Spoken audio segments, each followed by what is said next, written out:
National security correspondent Jennifer Griffin joins us live from the Pentagon. Jen, imagine that. The Iraqi army saying one thing and the ground truth turning out to be something else. I never thought it would happen. Well, that's right. And it's really not clear right now, Leland, how many ISIS fighters are still inside Ramadi. U.S. military spokesmen tell us that they have simply pulled out to the suburbs. In fact, Colonel Steve Warren, the spokesman in Baghdad, says there are between 250 to 300 ISIS fighters remaining in downtown Ramadi. This estimate has not changed as of this morning. There are 700 ISIS fighters stretched between Ramadi and neighboring Fallujah, we're told.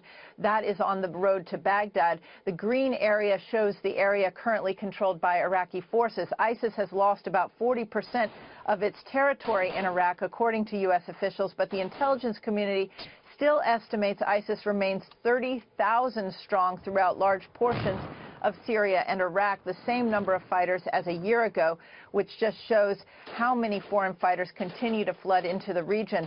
Earlier this week, the U.S. military said it had killed 10 ISIS leaders in December alone, some with ties to the Paris attacks. It's important that people understand that as long as those external attack planners are operating, the United States military will hunt them and we will kill them. A major offensive to clear Ramadi is being hampered, we're told, Leland, by the weather. That is hampering airstrikes at this time. Well, yeah, certainly, and that offensive has been going on so much longer than the Iraqi military told everyone it's going to take. Any estimates how long it will actually be until Ramadi is free of ISIS control or fighters? Well, it's not clear. We're told that 3 to 5 man teams, ISIS teams, are still holding the city center hostage.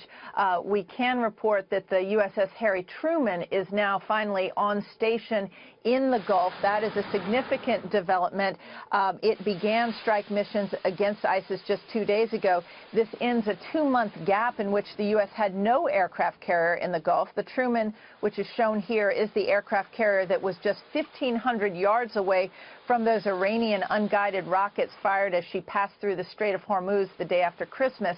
The Truman has 44 F-18 Hornets and Super Hornets on board, adding significant firepower to the fight against ISIS. But it's important to remember that even with the progress made in Ramadi, nearby Fallujah, located just 40 miles to the east on the road to Baghdad, is still in ISIS hands.